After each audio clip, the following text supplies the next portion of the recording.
Mardi 1er janvier 2019. Bonjour à toutes et à tous et surtout bonne année, bonne santé pour vous, pour vos proches, tous nos vœux de réussite et de bonheur pour cette nouvelle année. Pour démarrer cette édition, en cette première journée de l'année, nous avons compilé en 2 minutes avec Xavier Silly sur le plateau quelques-uns des nombreux changements légaux mis en œuvre aujourd'hui en ce 1er janvier. Plusieurs évolutions institutionnelles.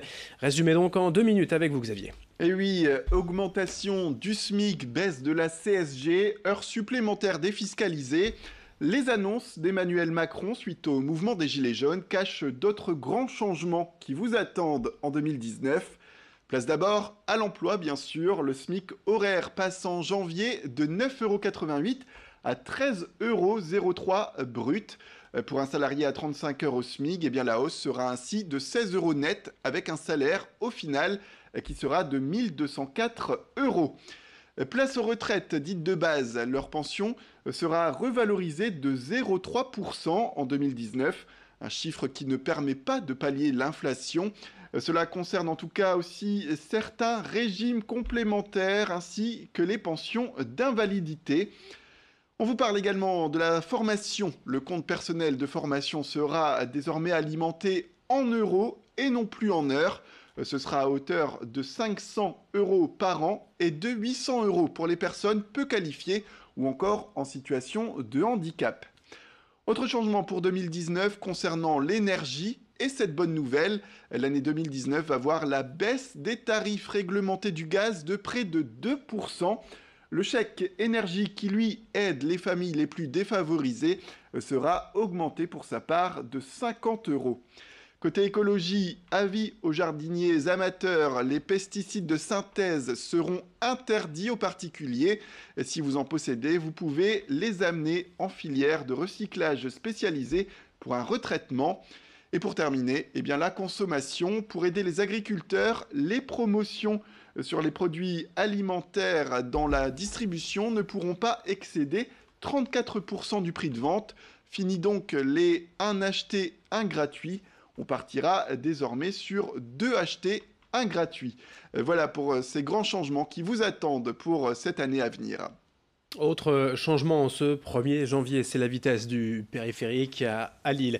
Vous le savez, on vous en a déjà parlé, en 2018, la métropole lilloise a subi plus de 60 journées de pollution alors que l'Organisation mondiale de la santé recommande de ne pas en subir plus de 3. Pour cela, la mairie de Lille a donc tenu à réagir et va donc, dès ce 1er janvier, limiter les parties sud-est du périph' à 70 km/h. Les camions, eux, étrangers en transit par Lille, Martine Aubry souhaite interdire leur circulation aux heures de pointe. Pour cela, la maire de Lille a déjà rencontré ses homologues belges et assure qu'ils sont favorables à cette idée. Car on l'a vu sur la carte, le premier rang des accusés, c'est le périphérique, clairement identifié en rouge sur les cartes de pollution. À propos de cette vitesse limitée à 70 km/h, on écoute Martine Aubry. Aujourd'hui, vous le savez bien, la baisse de la place de la voiture, ça a été le plan de déplacement urbain, ça a été aussi le développement des pistes cyclables, etc., etc. Mais je crois que maintenant, il faut aller plus loin. La première fois que j'en ai parlé à un préfet, c'était en 2012. Je vous ai d'ailleurs mis toutes les lettres que j'ai écrites, pour demander effectivement 70 km/h sur le périphérique. Et le préfet, là, m'a répondu, comme quoi il faut de la ténacité pour y arriver. Oui, à partir de février 2019. À ce propos, les associations, elles ne sont pas franchement convaincues. Nord Écologie y conseille et évoque justement des mesures plus importantes, plus courageuses, comme l'interdiction pure et simple de faire entrer les camions dans l'île. Les militants écologistes réclament aussi le retour de l'écotaxe, qui permettrait selon eux de faire payer les pollueurs. À propos des 70 km/h, écoutez tout de même Michel Hérault, l'un des responsables de cette association, au micro de Xavier Silly. La limitation de vitesse, c'est très bien pour faire baisser les émissions sonores. Mais par contre, au niveau de l'effet sur la réduction des émissions de polluants, c'est pratiquement rien, c'est 5%. Ce sont des études qui ont été faites par Air Paris au niveau de la région parisienne. Donc c'est l'ATMO, non pas des Hauts-de-France, mais de la région parisienne qui s'appelle Air Paris et qui a fait ce genre d'études. Et à différentes vitesses, différents niveaux, différentes réductions. Et voilà ce qu'ils constatent. Donc c'est tout simplement parce que les moteurs de voiture ne sont pas du tout à leur optimum à 70 km/h et donc ça consomme beaucoup plus que ça devrait consommer. Et ce que disent les lois de la physique, voilà, par conséquent, sont bien majorées par rapport à tout ça, quoi. La nouvelle année, c'est aussi l'occasion de se remettre au sport, hein, bien sûr, de prendre des fameuses bonnes résolutions. Mais ce n'est pas toujours simple de se motiver sur la durée. La bonne volonté des premiers jours s'estompe bien trop vite. Alors pour vous aider à trouver la bonne formule, nous avons rencontré Timothée Knappen, coach sportif à domicile et en salle, également préparateur mental. L'idée, c'est d'abord de reprendre en douceur, de ne pas vouloir trop en faire dès le début. Il est aussi primordial de se fixer des objectifs simples à tenir chaque semaine ou chaque mois. Écoutez les explications du coach recueillies par Margot Sey. Alors si moralement on commence à se sentir un peu, on commence à lâcher un peu nos bonnes résolutions qu'on s'était fixées, c'est de se rappeler pourquoi j'ai voulu reprendre le sport. C'est parce que je voulais simplement maigrir, est-ce que je voulais retrouver certaines qualités physiques que j'avais dans le temps. Voilà, remémorez-vous les objectifs que vous avez notés dans le passé, avec vos dates. Est-ce que je les ai atteints? Est-ce que je peux pas me refixer des petits objectifs un peu plus simples à réaliser? Est-ce que j'ai pas mis la barre un peu trop haute? Voilà, c'est tout des petites choses comme ça qui vont vous permettre de vous remettre dans le bain et de vous remotiver.